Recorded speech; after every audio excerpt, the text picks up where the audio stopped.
जय हिंद साथियों, आप देख रहे हैं सफर आपके साथ न्यूज और मैं हूं आपका अपना साथी इम्तियाज अहमद। साथियों, दिल्ली में नगर निगम चुनाव बहुत नजदीक है। ऐसे में राजनीतिक सरगर्मियां बढ़ गई हैं। भारतीय जनता पार्टी के कुकर्म तो दिल्ली की जनता जानती है और भारतीय जनता पार्टी अपने कुकर्मों की वजह से हार के डर से घबराई है, हम समझते हैं। चुनाव आयोग बीजेपी से क्यों घबरा गया? चुनाव आयोग केंद्र सरकार के झुकाव में क्यों आ गया? देश के संविधान ने चुनाव आयोग को ये जिम्मेदारी दी है और पूरी पावर्स दी हैं कि वो किसी भी सरकार के आगे झुकेगा नहीं, निष्पक्ष चुनाव कराएगा, समय पे चुनाव कराएगा। लेकिन जिस तरह से आज चुनाव आयोग ने भारतीय जनता पार्टी और केंद्र सरकार के सामने घुटने टेक दिए हैं, उससे बहुत बड़ा खतरा पैदा हो गया है। कल को भारतीय जनता पार्टी या केंद्र सरकार चाहेगी तो वो राज्यों के चुनाव नहीं करवाएंगे। किसी भी राज्य में अगर कल को भारतीय जनता पार्टी को लगेगा कि वो हारने वाले हैं तो वो चुनाव आयोग भारतीय जनता पार्टी के सामने घुटने टेक के वहां के इलेक्शन कैंसिल करा देगा। कल को मोदी जी को लगेगा कि वो देश का चुनाव हारने वाले हैं तो केंद्र सरकार के इलेक्शन कैंसिल हो जाएंगे।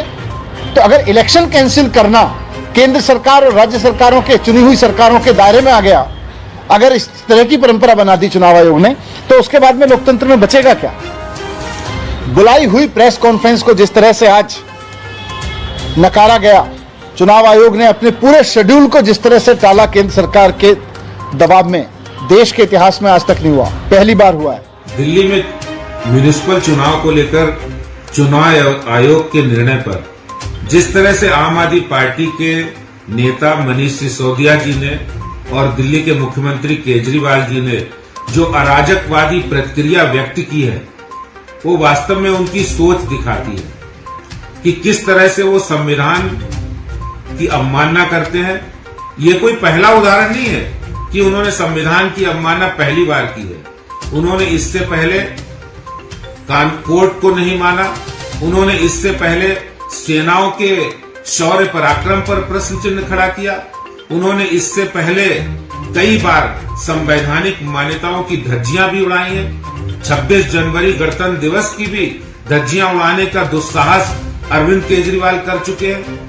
तो ये कोई नई बात नहीं है और वास्तविकता ये है कि दिल्ली के अंदर दिल्ली सरकार ने पिछले 7 वर्षों से केजरीवाल साहब ने भ्रष्टाचार की पराकाष्ठा कर दी है। ये वो लोग हैं जो आज चुनाव आयोग जैसी संवैधानिक संस्था पर प्रश्न चिन्ह खड़ा करते हैं। मैं उनसे पूछना चाहता हूं कि दिल्ली जल बोर्ड को सीएजी ने 22 पत्र लिखे, 60,000 करोड़ रुपए का भ्रष्टाचार किया, एक भी पत्र का जवाब क्यों नहीं दिया केजरीवाल जी?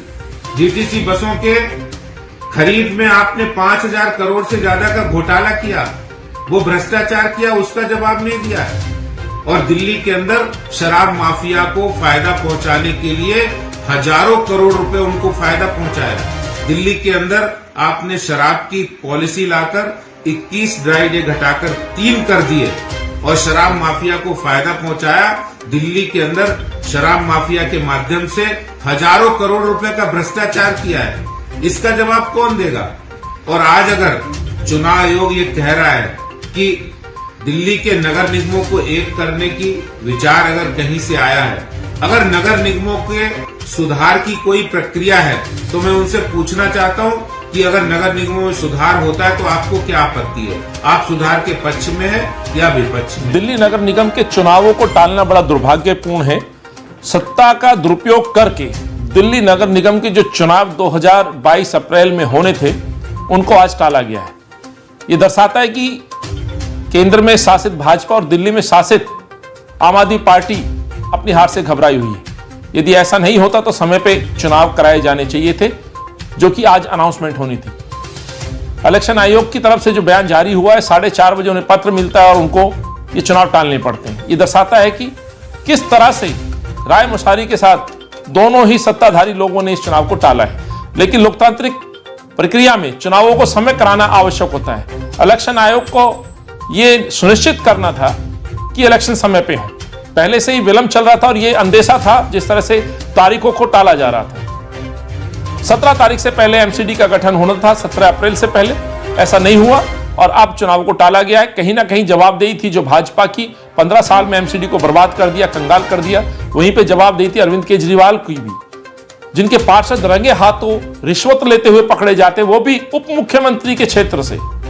सवाल थे शराब नीति को लेकर के 50% आबादी जो महिलाओं की दिल्ली में है, उन सवालों से बचने के लिए, उस हार से बचने के लिए, आंगनवाड़ी जो वर्करों ने मोर्चा खोला हुआ है, अपना हक मांगने के लिए घर पे बैठे हैं, उन प्रश्नों से बचने के लिए, शिक्षकों से प्रश्नों से बचने के लिए जो 22,000 शिक्षक अपना हक मांग रहे हैं, डीटीसी कर्मचारी हैं, एमसीडी के कर्मचारी तनख्वाह को लेकर के धरने पे बैठे हैं। तो दोनों ही पार्टियां अपनी हार से बचने के लिए, जनता के सवालों से बचने के लिए इस चुनाव को टालने का काम करती है। मैं कहना चाहता हूं 2 साल से कांग्रेस के कार्यकर्ता तैयारी में थे, लोगों की आवाज बन के सड़कों पे थे। कोरोना काल का जो फेलियर है उनसे भी ये बचना चाहते थे, तो कांग्रेस को लोग पसंद कर रहे थे और बाई इलेक्शन में एक ना सीट बल्कि जिताई, बल्कि जो कांग्रेस का मत प्रतिशत था वो भी बढ़ा। तो मैं साथियों कहना चाहता हूं ये साजिश को हम नाकाम करेंगे। यदि आवश्यकता पड़ी तो है कोर्ट में भी जाऊंगा और इलेक्शन आयोग से मैं फिर से अपील करना चाहता हूं कि आपको इलेक्शन समय पर करानी चाहिए।